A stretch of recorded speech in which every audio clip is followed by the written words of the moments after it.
അന്ത്രുവിൻ്റെ 5 പൈസയും ജഹാൻ്റെ ചിരിയും. വീടിന് വെളിയിൽ സഞ്ചിയും പൈസയുമായി നിൽക്കുകയാണ് ഉമ്മാമ. ദൂരെ നിൽക്കുന്ന അന്ത്രുവിനെ നോക്കി ഉമ്മാമ വിളിച്ചു, ഇങ്ങി വാ മോനെ. അന്ത്രു ഉമ്മാമയെ തന്നെ നോക്കി നിന്നു. എൻ്റെ ചെവി കേൾക്കുന്നില്ലേ? ഇങ്ങോട്ട് വരാനല്ലേ പറഞ്ഞത്? ഉമ്മാമ ശബ്ദം ഉയർത്തിയതും അന്ത്രു ഓടിച്ചെന്നു. എന്താ കാര്യം എന്ന മട്ടിൽ അവൻ ഉമ്മാമയുടെ മുഖത്തേക്ക് നോക്കി. നീ പോയി ജഹാനെ കൂട്ടിക്കൊണ്ടുവാ, ഉമ്മാമ പറഞ്ഞു. ഉമ്മാമ, ഞാൻ കുറച്ച് കഴിഞ്ഞ് പോയി വിളിക്കാം. അന്ത്രു മടിച്ചു. എന്താടാ ഈ പറയുന്നത്? ഇപ്പോഴുള്ള ആവശ്യത്തിലാണോ പിന്നെ പോയി വിളിക്കുന്നത്? വേഗം പോയി വിളിച്ചു വാ. പോ.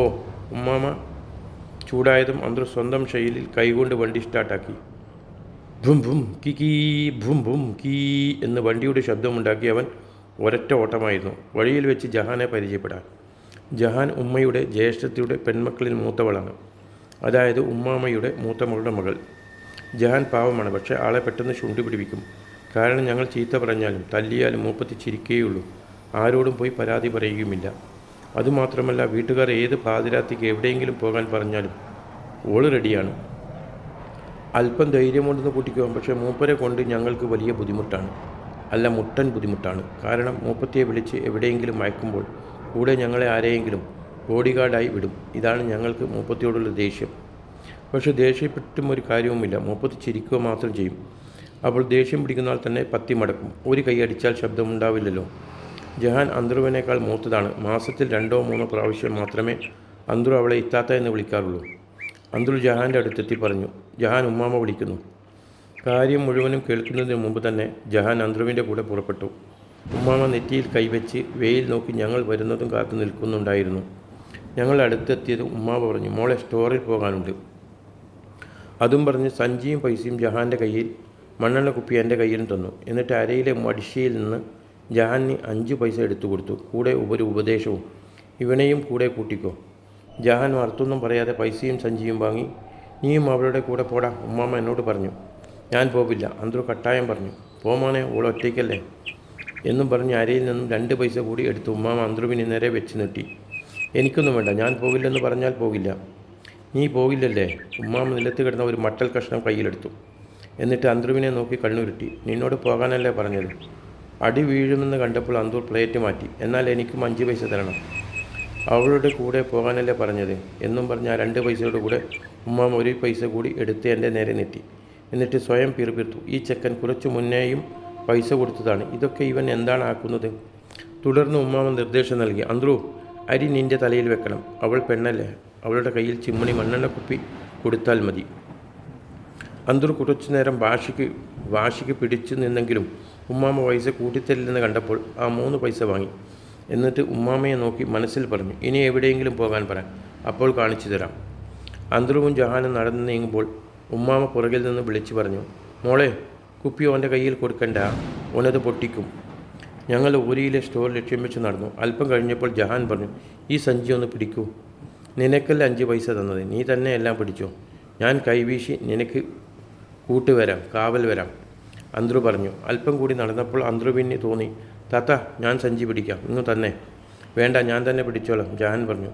പക്ഷെ അന്ത്രു വിട്ടുകൊടുത്തില്ല. ജഹാൻ്റെ കയ്യിൽ നിന്നും സഞ്ചി ബലമായി വാങ്ങിക്കൊണ്ട് പറഞ്ഞു, ഇത്താത്താൻ്റെ കൈയും കടിയും. വരുമ്പോൾ അരിയും ചിമ്മിണിയും ഞാൻ തന്നെ എടുത്തോളാം, താത്ത കൈവീശി വന്നാൽ മതി. അന്ത്രുവിൻ്റെ ഈ മാറ്റം കണ്ട് ജഹാൻ ചിരിച്ചു. കുറച്ചുകൂടി കഴിഞ്ഞപ്പോൾ അന്ത്രു തൻ്റെ അസൽ ബുദ്ധി പുറത്തെടുത്തു.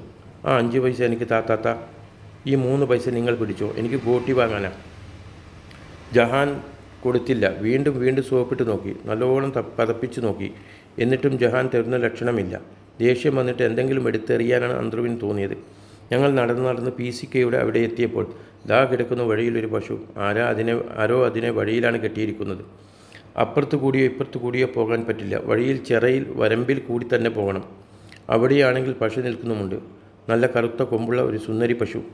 ജഹാൻ പശുവിനെ നോക്കി പേടിയോടെ വിളിച്ചു, മാറി പോ പൈ.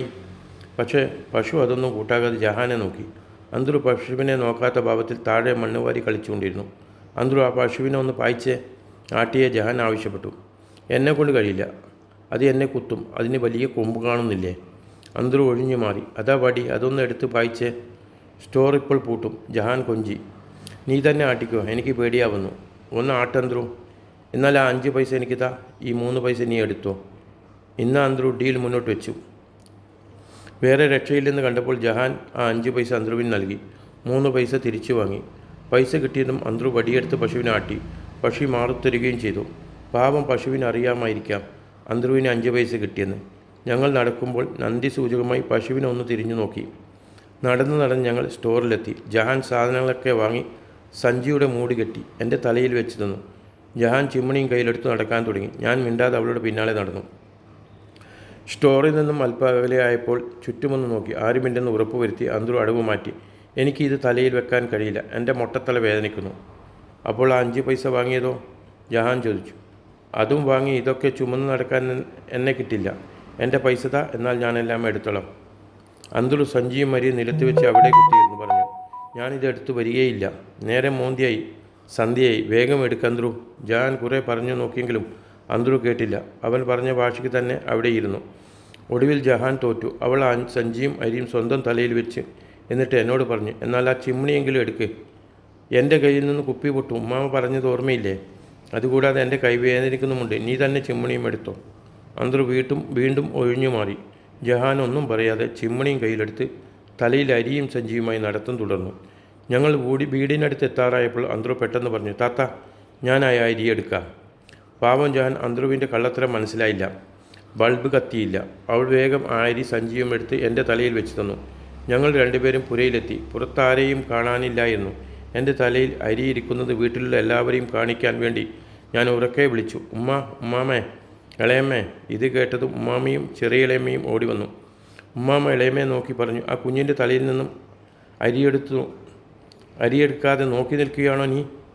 അപ്പോൾ തന്നെ ഇളയമ്മ എൻ്റെ തലയിൽ നിന്നും ആ ഭാരം ഇറക്കി വെച്ചു. ഉമ്മാമ സ്നേഹത്തോടെ പറഞ്ഞു, വാ മോനെ, വന്ന് ചായ കുടിക്ക്. എന്നിട്ട് ജഹാനെ നോക്കിയും പറഞ്ഞു, വാ മോളെ, നീയും വാ. ജഹാൻ വഴിയിൽ നടന്നതൊന്നും ആരോടും പറയുകയില്ലെന്ന് എനിക്ക് ഉറപ്പായിരുന്നു. മോനെ, വന്ന് ചായ കുടിക്ക്. എന്നിട്ട് ജഹാനെ നോക്കി വിളിച്ചു, വാ മോളെ, നീയും വാ. ജഹാൻ വഴിയിൽ നടന്നതൊന്നും ആരോടും പറയുകയില്ലെന്ന് എനിക്ക് ഉറപ്പായിരുന്നു. എൻ്റെ പൊന്നു താത്ത. ഞങ്ങൾ രണ്ടുപേരും ഒന്നിച്ച് ചായ കുടിക്കാൻ അകത്തേക്ക് കയറി. ശുഭം.